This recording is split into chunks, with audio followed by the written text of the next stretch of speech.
sakit, sikut, sekat, sikat.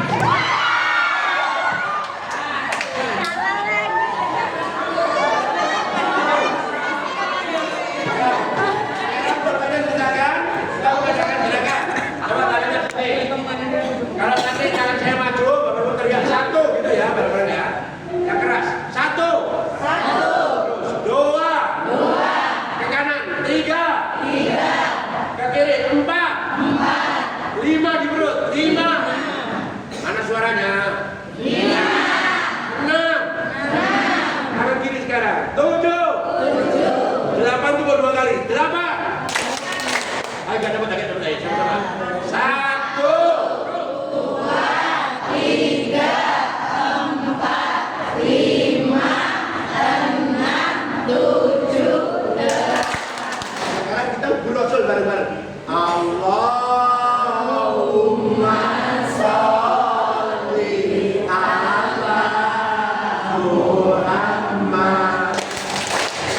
Ya Rabbi sholli alaihi wa sallim.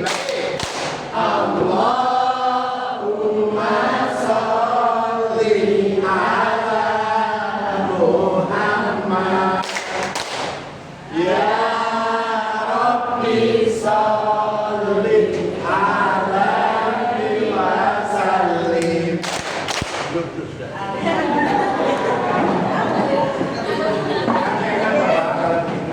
Jadi suasana kelas kita itu penuh hubbul tadi itu.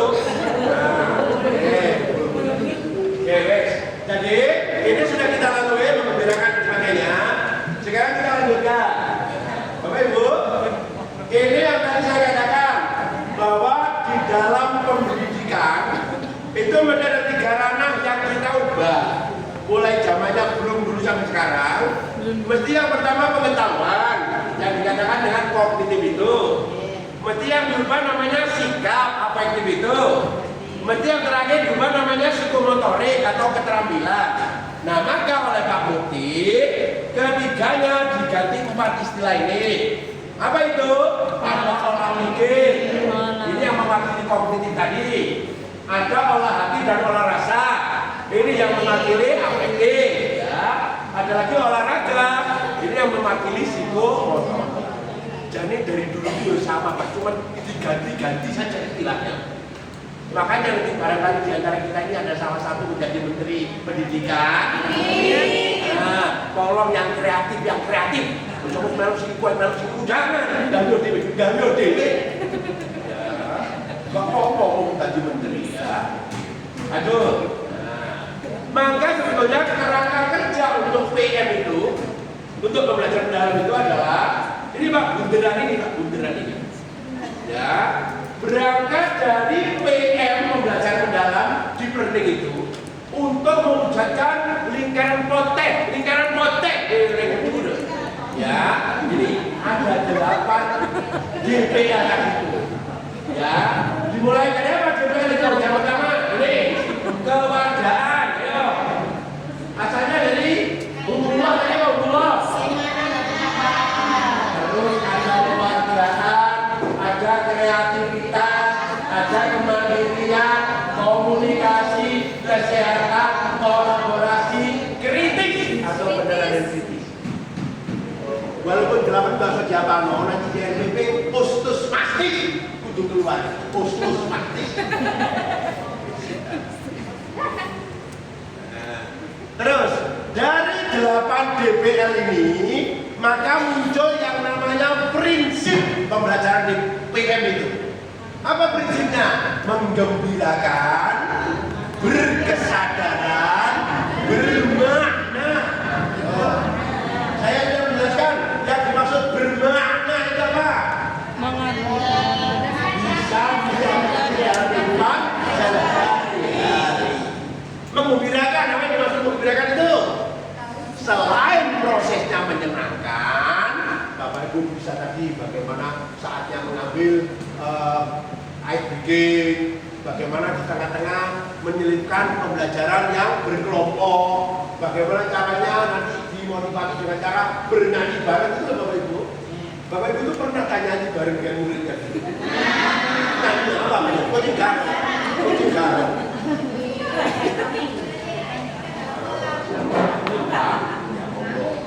Ya, pernah nggak muridnya bisa dinasehati itu? Bukan kurang mau. Bisa terus kok ya. Cocok jadi cocok. Terus ada lagi yang terakhir namanya adalah berkesadaran. Ya, apa itu berkesadaran? Itu sadar kita untuk ngajar, tidak ada untuk menggugurkan kewajiban. Nanti kalau kita itu ngajarnya yang menggugurkan kewajiban, maka ayat Allah tadi saya kira benar Bapak Ibu ya. La in syakartum nikmat akhirnya dikurangi rezekinya. Bukan bayarannya yang kurang Pak. Moro kanok gawene, moro-moro bani gembos. Mungkin padok, kemudian kok tukang tambal ban lho, yo tutup, tutup kita. Aduh, soro itu gila.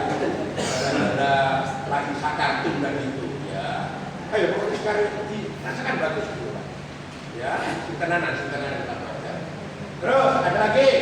Maka ketika ini sudah berjalan, prinsip itu di dalam kegiatan inti pembelajaran kan dibagi 3. Halo? Mulai kita kuliah dulu loh. Mulai di kegiatan apa dulu? Dimulai dengan kegiatan apa? Kegiatan pegawai atau kegiatan apa? Terus? Kegiatan inti terus? Mana yang paling lama di antara ketiganya itu? Jangan seperti teman saya, bapak-bapak ini. Ya, kegiatan intinya sedikit, semuanya lama. Ketika masuk kegiatan inti langsung anak-anak kerjakan halaman 13 sampai halaman 600 ya. Bapak mau takziah. Itu namanya di kegiatan intinya cuma cerudik selesai. Padahal di mana-mana yang namanya kegiatan inti itu tolong yang lama. Nah, sekarang di dalam PM ini di kegiatan inti anak-anak mengalami 3 pengalaman belajar ini. Apa saja? Dimulai dari memahami, yang kedua mengaplikasi, yang nomor 3 merefleksi. Apa Pak? Merefleksi itu pijat dan merefleksi. Nah, merefleksi itu adalah bagaimana Bapak Ibu mengulangi apa yang telah dipelajari anak-anak tadi. Saya berikan contoh ya, mulai memahami dulu ya. Seperti tadi yang saya katakan, anak-anak hari ini pembelajaran kita akan membahas tentang toharoh. Tujuannya adalah anak-anak nanti bisa melaksanakan dalam kehidupan sehari-hari ketika anak-anak harus melakukan itu. Ya, hari ini topiknya khusus membahas tentang tayamum.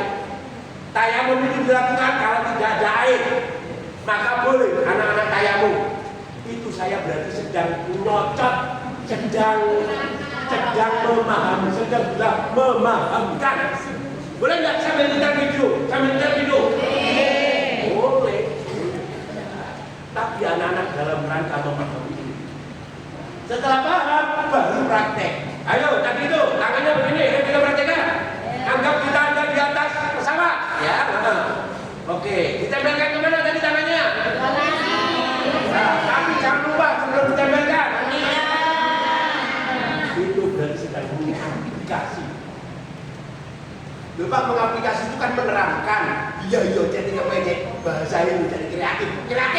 Mengaplikasi loh. Sekarang begini, sekarang kita ngomong Nah, yang terakhir namanya adalah merefleksi, ya. Anak-anak kita tadi sudah belajar tentang tayamum. Ayo tadi tayamum. Pertama apa dulu yang dilakukan? Niat. Bagaimana? Salah satu maju depan. Nah, ini namanya kita sedang merefleksi. Bukan mengulang, pokoknya untuk menyimpulkan. Tapi kalau anak-anak maju satu takut, boleh nggak maju di mana? Boleh nggak maju semua? Ojo.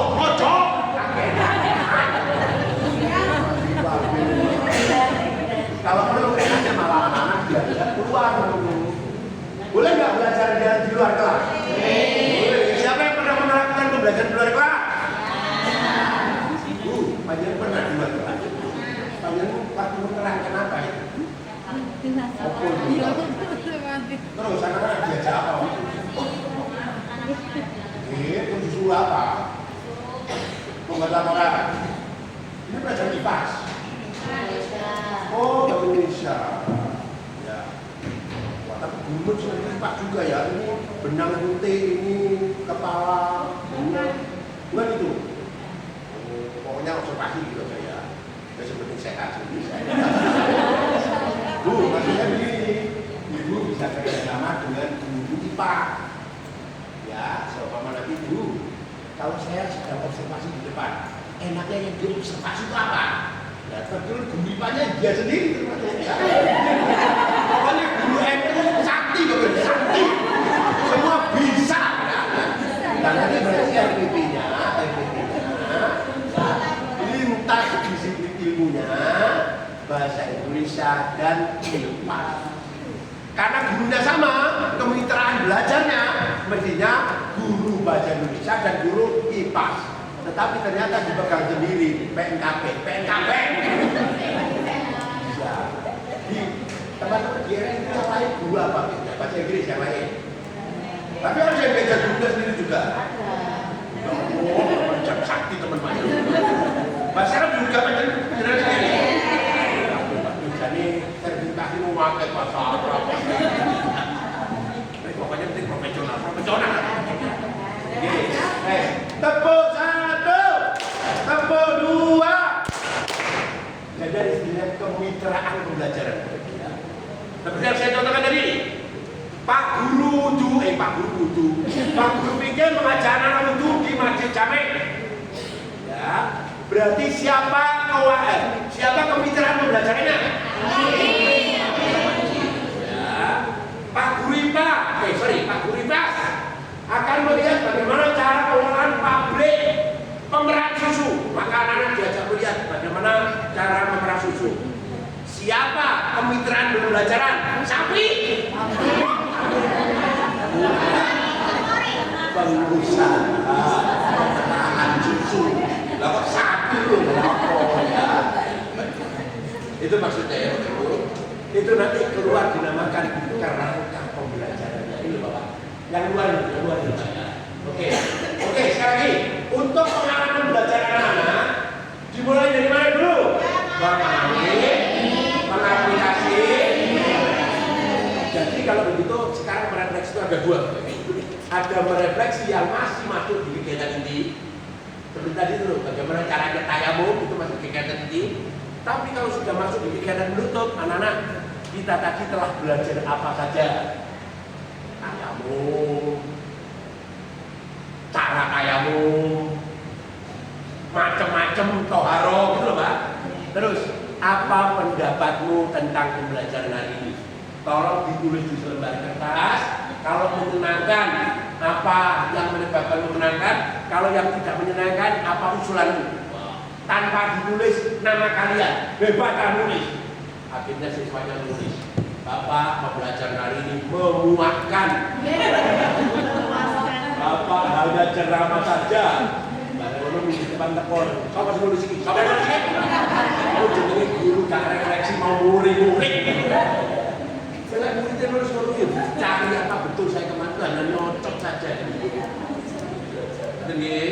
Terus saya begini. Boleh nggak Pak dibolak-balik? Maka murid kita itu ternyata anak MPI dulu RA-nya itu memang sudah pinter ngaji. Terus diterangkan anak-anak, non mati ketemu wau itu hukumnya adalah itu biguna. Non mati itu yang begini. Muridnya guru mau diterangkan apa? Saya sudah tahu itu. Berarti tidak usah melalui memahami Pak, langsung saja pada aplikasinya. Ayo kita baca bareng-bareng.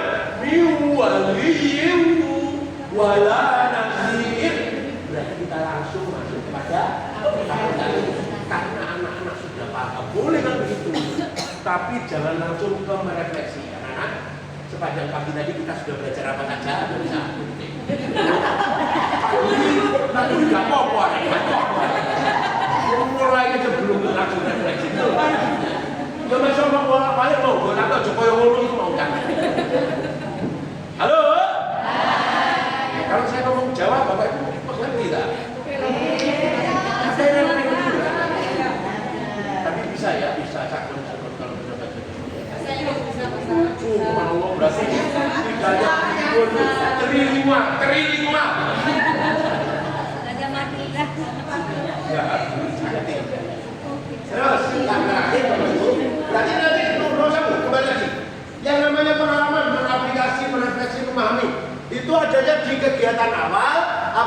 kegiatan inti atau kegiatan akhir? Itu di kegiatan inti. Nah nanti yang repot panjenengan itu, kalau saya memakai model seumpama PBL, apa PBL itu? Ya, problem ini kan, itu ada beberapa langkah. Nah, yang termasuk memahami itu langkah yang mana? Apakah langkah ketika menentukan masalah atau ketika presentasi akhir? Itu yang agak sulit di situ. Nah nanti kita belajar dengan bantuan AI itu, AI. Ya, nanti ketika kita belajar tentang bagaimana menetapkan, memahami, merefleksi, mengaplikasi itu ditempatkan dengan model pembelajaran yang kita mau. Model pembelajaran yang dimau oleh kurikulum merdeka masih tetap seperti kemarin Bapak Ibu, yaitu model problem based learning. Disingkat dengan apa kemarin? Project based learning. Disingkat dengan apa? Ada lagi inquiry learning, apa itu? Pembelajaran bersifat penyelidikan. Ada discovery learning, apa itu? Ya, pertemuan. Ada STEM. Itu loh pembelajaran matematika engineering itu loh, Ibu. Ada lagi LOK-R, LOK, SREK-R. Macam-macam model pembelajaran. Yang penting sehat.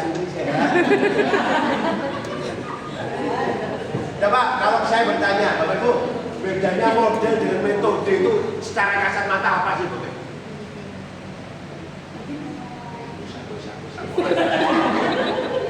Angkat tangan, jangan berebut. Silakan berebut. Bapak begini loh ya, kalau yang namanya model itu ada sintaksnya. Sintaks itu langkah itu.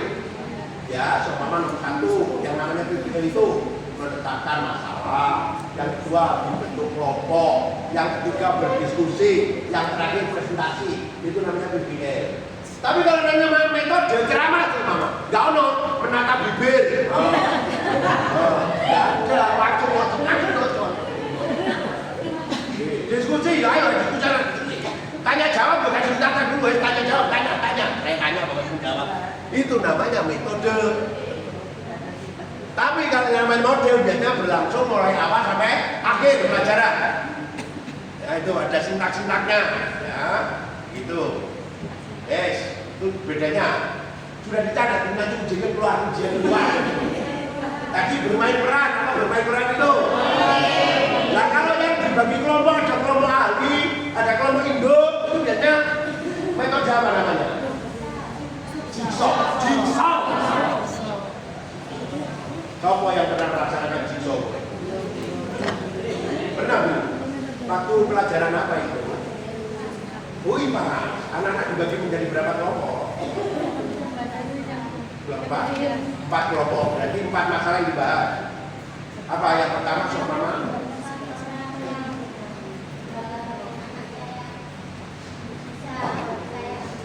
Sebagai ahli. Oh ya. Baru nanti kembali ke kelompok hidupnya. Oh ya, sudah bagus itu ya. Jigsaw itu namanya. Ada kelompok ahli, ada kelompok hidup. Ada lagi namanya metode yang sering saya kenalkan menjadi itu. Snowball throwing. Snow itu apa ball? Throwing itu apa throwing itu? Berarti melempar bola. Masih ingat caranya? Diterangkan dulu oleh Bapak Ibu. Setelah itu anak-anak disuruh membuat soal 3 soal yang diterangkan tadi. Setelah 3 soal jadi, diketanya diuntel-untel, terus anak-anak lempar-lemparan. Nah, saling menjawab dengan kemanfaatan. Lempar-lemparan. Oh iya, semuanya anak-anak lempar-lemparan. Ya udah usah lama-lama, 2 jam dulu aja ya. Anda ketika kena stop. Atau boleh Bapak Ibu praktekkan namanya everyone is a teacher here. Apa itu Pak? Anak-anak membuat 3 pertanyaan tadi, terus bentar, tapi tidak lebar-lebaran. Bapak Ibu bawa tas kresek, masukkan tas kresek anak-anak, masukkan tas kresek. Oleh Bapak Ibu double, dibagikan satu-satu. Nah, silakan dijawab pertanyaan temannya tadi. Itu namanya snowball kresek. Itu namanya tadi itu. Everyone is a teacher here. Apa itu? Ada yang sering kami praktekkan talking stick. Talking stick. Apa talking stick itu? Talking itu apa talking itu? Stick itu apa? Tongkat berbicara. Tak praktekkan. Si tak keluarkan tongkat saya. Ya. Si sabar, Bapak Ibu sama lama ya, sama lama.